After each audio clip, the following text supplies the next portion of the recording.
my arts teacher was You can very, start very when keen on shading and all of those Oh, things. yeah? Yeah. Oh yeah, that was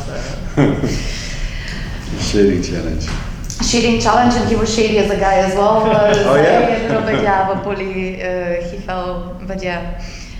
So we are recording already? Mm-hmm. Okay, nice. Let's get into the vibe. It's like a morning talk show. Yeah, exactly, with the coffee this morning. We're already recording, but I am going to ask you, because I asked at reception as well, and I'm not sure that I pronounced your name right.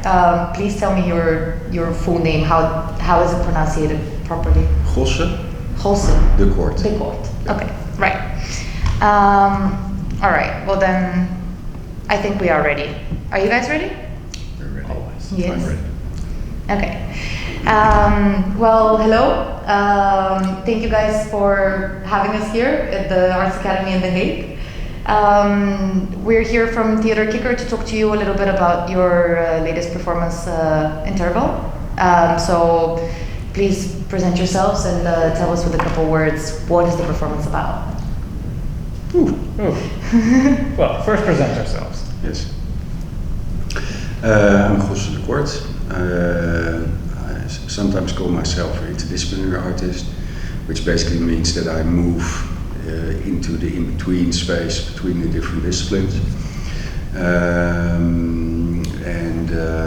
I've got a background in architecture before I studied at the Royal Conservatory and Royal Academy here in The Hague. Okay. My name is Amos. Ben-Tal. I am former dancer, choreographer and musician. I'm artistic leader, part of the collective Off Projects, which is a group of dancers and makers that come mainly from a dance background, but also from other fields, also the interdisciplinary approach with imagery, music, dramaturgy, text. So I'm part of that group, and yeah, Gosse is now Became part of the family. Yeah. Okay. It's one of the things Amos said once. He said, "We're dragging you slowly into our little family." Yeah. But surely I'm seeing, so. Yeah, they're managing. Okay. And what did you guys make? Wow. That's a good question. Yeah, so to put it in more simple terms, what we're presenting in the theater in Kicker is a performance called Interval. It is at its heart a meeting between dance, choreography, and architecture, but that's sort of like a headline, and more specifically, it's a choreography which plays out both in human bodies, but also in an installation that Gosse designed and built. And it's a performance mainly about spatial relationships, but also digging into us as humans, the spaces that we design for ourselves and how do we share them. So the performance has sort of a social, emotional, psychological undertow, while actually it's still quite an abstract work of art. It doesn't have a story, it doesn't have a statement, but it's an hour long where the dancers in the installation that Gosse designed create different relationships and different echoes off of each other, but also through that interaction the dancers also discover the relationships between them, the relationship between space and sound, between movement and space. And everything is about, the relationship between things, and that's why the title Interval, so the piece sort of exists in that space in between things. Okay. That's I feel very easily reflects to life in general, the way we move through spaces and our communication with people and with ourselves. But I'm curious if you had a more specific point of inspiration for the piece. How did you get to where you are? Where did it click for you that this was something for you guys to do? We started a research 2.5 years ago, brought together by Festival Why Not. They asked us to do research about the relationship between architecture and choreography. And this has been 2.5 years ago, so we've been exploring different notions. We have been exploring each other's disciplines, strategies, how we work, and actually all kinds of strategies which we could imagine to do our research in order to also by formulating a couple of questions, how can we answer these questions? And then at some point we realized that we needed a sort of instrument in order to do our research. And so when Amos says that I designed the instrument, for me it still feels like it's actually a product of our research. It was sort of necessity which emerged from our research, and which I finally built with help of others, and also with the programmer Wolf Meesters, who did an amazing job. So there's technology there, but it was never our goal. Our goal was to develop an instrument which would allow us to do our research. Okay. And working with this instrument and playing with it, with of course our background as artists, makers, we discovered all kinds of material which could potentially be developed into a theater piece. So we saw this potential all the time, but we were trying not to focus too much on this potential because we were in a sort of research phase. But longing to develop it into a piece, which is what happened last year. Yeah, so it's in a way like we could say that dry became wet. So like something that we tried we had originally narrowed down the research into 3 questions, and that is how space can inform or influence movement, and how can movement influence the space that it's in, and ultimately how can they interact with each other in some kind of symbiosis or conversation. So the moment that we wanted the conversation between space and movement to go both ways, that kind of made that necessity for an instrument that could also be changed.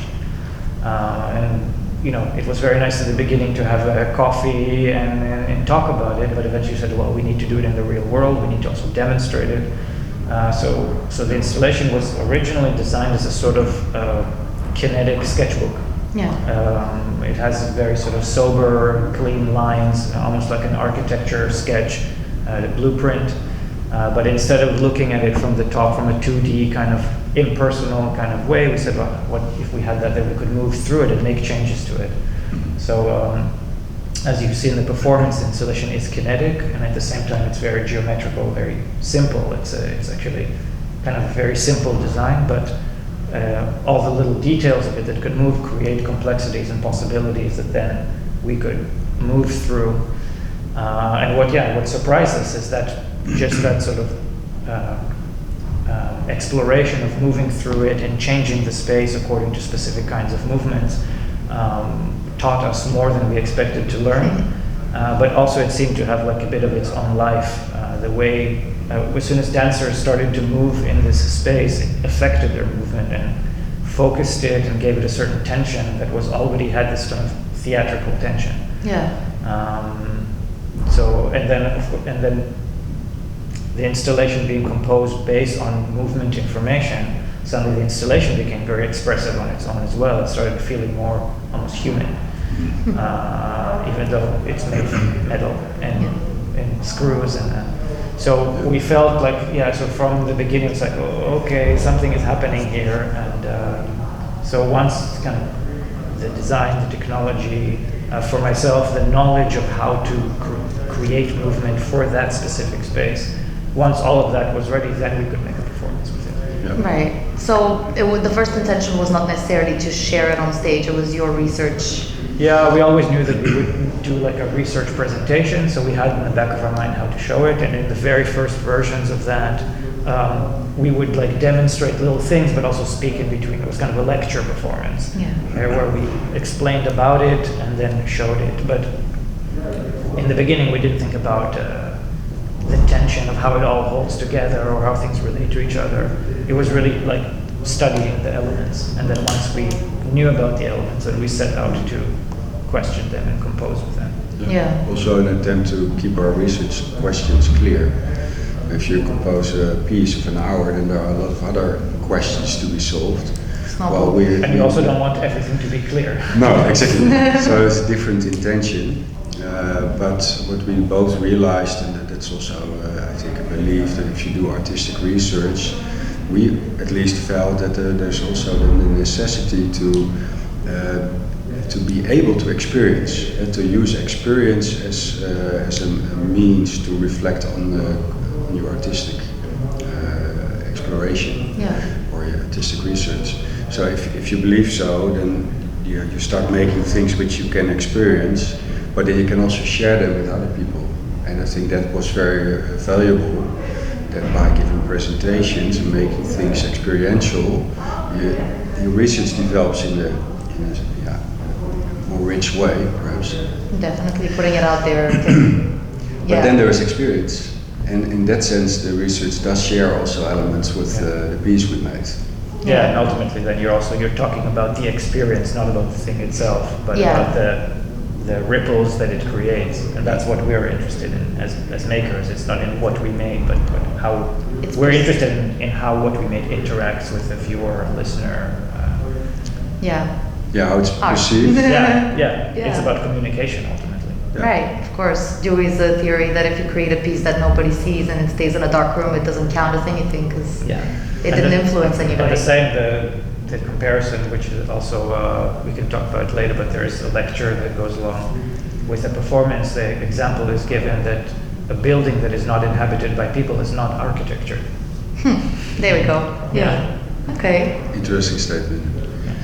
Yeah, so I think that's, and then there's also the aspect that if you share it with multiple people, that I think we're both also not only interested in how we experience, which is something we shared while doing our research together, but also how other people experience. And being able to get response and feedback from multiple people enriches also the exploration. Yeah. It did enrich our research. Okay. In between, that wasn't there. Let me just check my next question. Right. My next question is for you specifically, actually. I was very curious. At least for me, there is a contrast between architecture and art in the sense that architecture is something more pragmatic, something that needs to follow a set of rules in order for the result to be a solid foundation, right? And art, especially performance, is something very empirical. It's a combination of space and time, and the moment that it passes, it's gone. How did you come about to decide to mix those two in your work? It's I think it's an interesting question, but for us, you start your question with sort of separating these two things. Yeah. I think that doesn't count for us. So something we also share is that you can wonder whether the architectural space is actually static. The building itself can be static. It's built, it's matter, it stands there. But if you enter a building, then you move yourself through a building. Or even when you stand still, your eyes are moving. So the experience of a building is never static, it's dynamic. Okay. And if you think about a building, if the experience of a building in such a way, then it's also time-based. And it's something you can also create scenarios for. But then you can also use these kind of spatial experiences in time and decontextualize into time-based art forms, and the other way around. So then you open a sort of approach or space in between, in which the distinction, the means are different, but they both share experience. So in that sense, they are not so different as people tend to believe. Yeah. Okay. Although that's part of our approach. Yeah. And that was for me definitely sort of. I had a very similar approach or similar thought when I first met Gosse, and that changed a lot through our conversations. When at one point I kind of said randomly, like, but there's different materials. The architect, works with stone and wood and metal, and I work with people. And Gosse was like, what are you talking about? Of course the architect works with people. Yeah. He says the engineer works with metal and these things, and the architect needs to know about those materials. But the architect designs spaces for people, for movement, for usage, for spending a lot of time in or spending minimum time in. So So the moment that you start looking at architecture in that way, then choreographic approaches become also very relevant. We're talking about how to route through a space, how much time to spend there. Is the space articulated, or is it how much barriers does it have? How many options does it give? So suddenly the space of a stage or the space where a building could exist become very similar ground to build on. And I think in that sense that because the installation and the performance, the installation together with the space of the theater creates the spatial conditions that the dancers move through. And in that sense, because Gosse designed an architectural space which is kinetic, it kind of surpassed a little bit also the fact that the building is static. Yeah. So on top of in order to bring to the material for our approach, then the fact that, basically the building moves, or Right. the building adapts, the building is controlled to some extent in real time. So you can create openings and closings in different places based on the needs of the people who are in it. And that's also a way for us to also present a question to the wide architectural world. Can we design buildings that in that sense are more sensitive to human needs? More interactive. More playful? Yeah. But even a concept like efficiency, that's also something you're pointing out. I think that in architecture, efficiency is important, the efficient use of a building. And one of the things I discovered working with Amos was that at some point he allowed me to make a simple choreography for one of the dancers, and I imagined, like, I approached it sort of spatially, Right. sort of conceptually. And now that worked out till a certain moment that there was this sort of situation to be solved, that the dancer couldn't really do what I asked her. And I had to move myself out of my brain into my body to study what the problem was. So it creates sort of embodied understanding of the situation. And then I realized that for dancers there's also something as efficiency. How you use the body within a piece, in a dance piece, and efficiency is really important. Right. So that's already a funny example that there are a lot of parallels, which in the first glance you wouldn't per se see. But if you take the time to really explore and compare, there are A lot of similarities. similarities. Yes. I was also going to ask you, how did you come around to collaborate, but you kind of did explain that. So I will switch that question to something more, let's say, what did you learn, each of you, from your collaboration with each other? One thing, maybe, or two, whatever. Well, yeah, I think why I have to think is because I learned a lot. So it's now trying to fish out First single. thing that comes to mind is probably the best one usually. I think for me, it's not so much that I learned a specific thing like that. I learned a lot of specific things, but I think it's more. I've always in my choreographies thought about space, but I think my thinking about space as an intermedium has sharpened quite a lot. I think I see things now that I wouldn't have seen before. Very much also connecting from the previous piece last time that we met that was concerned with time, the connection between time and space, which is sort of on paper obvious, but how that sort of ball bounces between perception of time and space and how linked they are. So I think I would say that in general, my approach to how is a space articulated, how can you de-articulate a space, how can you make certain immersive sensations for the viewer or the public, just by understanding the nuances and the effects, the same as I understand maybe music and dance quite intuitively from my experience. I think now I sort of like that sense for space has been definitely amplified, and I can see more and anticipate more in it. So I think it's just kind of it's not like one piece of information, but it's a whole sort of tool set that I feel like now, if we have conversations about spatial conditions. It's very different from the sort of dumb choreographer that thought about the architecture is just buildings. Right. You know, so I feel like so I feel like I'm quite a bit further, and I just feel like that my kind of lateral understanding of it is improved quite a lot. Okay, another set of lenses, Yeah. to look through. What about you? I think one of the things that we got first time we met was during one of the workshops Amos was giving, and I joined his movement workshop, and that's a nice example how he managed to open a sort of different understanding of what happens within my body. My body as a sort of reference I use, but also being able to listen to Amos' works with the dancers. There's this tremendous knowledge he has about how the body works and what is possible with the body. And also not only his own body, but also with the bodies of other people.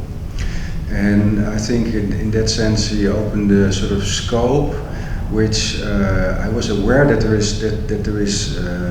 it's important to be aware of the body and the role of the body, but it's different in having an understanding of how the body works and how you can use it. So it's also maybe similar to what Amos describes towards the sort of space, opening up scope towards space. I really feel that there's a sort of renewed understanding of the importance and power and potential of the body. Okay, Yeah. nice. Gonna circle back to the performance a little bit. Feeling your own self within a space, but also empathy towards others are two of the main topics of the performance. Do you think those in any ways oppose each other, or do you think they go more hand in hand? Well, I think this is almost more than an artistic question. It's a question that we all kind of share these days. Very much. Because I think the last 2 years by now of the corona pandemic kind of taught us that the spaces that we share are something that we have to take responsibility for. And I think we're every day, well now, again, after a while, like again, there's the 1.5 meter rule. And so that space between us becomes a barrier now. And I think that there's the situation we're in, probably moving forward in the future, requires a new understanding of spatial awareness. So I think we're generally living in a society where we're looking for constantly that balance between freedom and responsibility in many different things. And now specifically that space, that freedom for space and individual movement and wanting to go wherever we want to go and not having restrictions, something a lot of people feel very strong about. And at the same time now we understand that having freedom without responsibility has its consequences, and it's very real consequences. It's health, it's lives. So interestingly, the research about this started before the corona. It started in late 2018. It was not something that we thought about.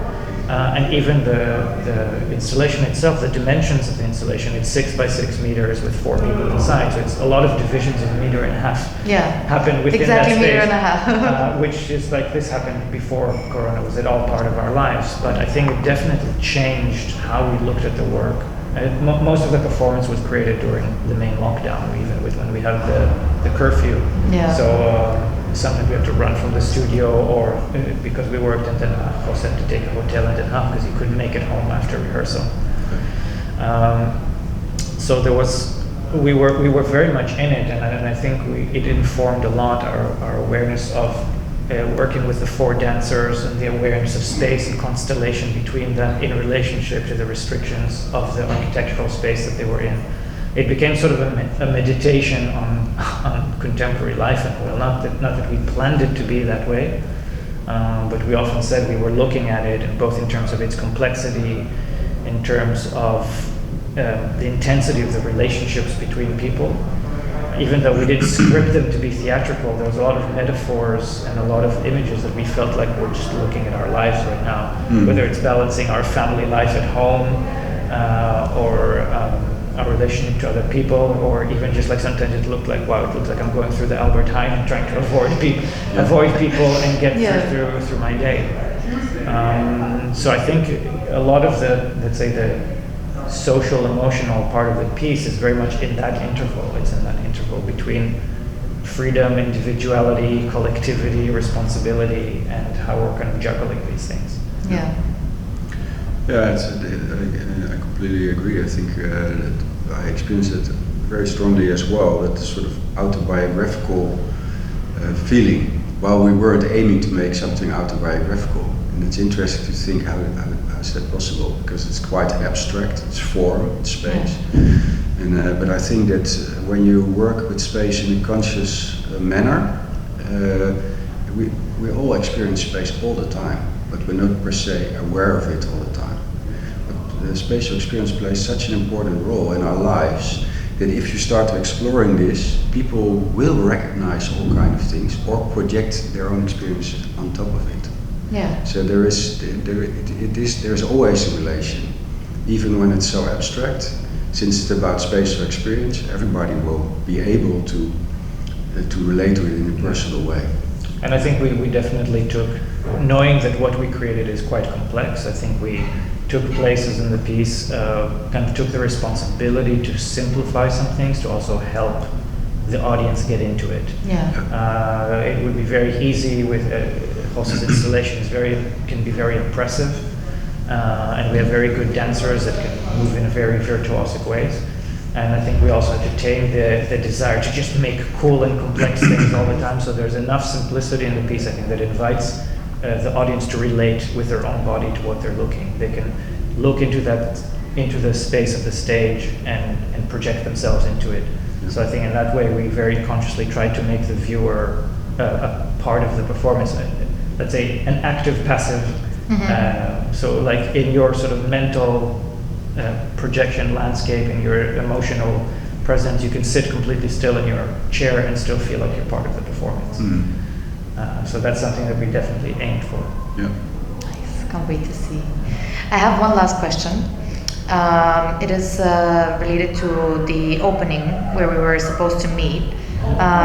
So our viewers don't know that, but last Saturday on the 20th of November, we were supposed to meet at the opening of the Amare Festival, but that got cancelled.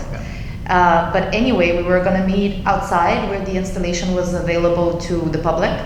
Is that still going to be a thing? Is it happening that anywhere our viewers can actually interact from up close with the installation, that it's going to be out in the public space either here or in Utrecht or anywhere? It's not planned at the moment, mainly because those kinds of activities are not allowed based on the current regulations. Right. So anything that involves people moving around, right now the only things that are allowed are people sitting in chairs with tickets. So that's why Amare was cancelled and the theater performances are not cancelled. So right. We did, however, the installation interval that you asked me the question, what is intervals? I said, like, in the theater in Utrecht, this is what we're presenting. Yeah. It's an hour performance called Interval, but the project does have many different facets. Yeah. So one of the first presentations we had was in the Bonafante Museum in Maastricht, where we presented the installation more as a choreographic installation, less as a performance. It was in a museum space, and the installation is also autonomous, so it's kinetic, it's controlled by a computer that feeds it information on how to move, and therefore it can also run by itself, and it has its own choreography and its own life with or without the dancers. So it was there during opening times of the museum, running by itself, and a few times a day dancers would sort of enter the space and interact with it in a form of a sort of choreographic intervention. So you could see the piece as such, as less of a sort of time-based 1 hour thing and more durational, ongoing thing with different aspects. We performed it in a club, also in a club setting, right. Not in a sort of nightclub thing, but just in the location. It was sort of a pop venue. And then, it was planned to be in the public space in the foyer of the new Amare. So the piece does have its different iterations, and right now there's not anything else planned for experiencing it this way. Right now, what we're left with is the theater performances. Yeah, we will be following you closely though, if Yeah. we ever get the chance to. But we definitely, I think we had a very interesting experience presenting it in a museum, and I think we're going to definitely pursue opportunities to do that again. It was a very interesting context. That's great to hear.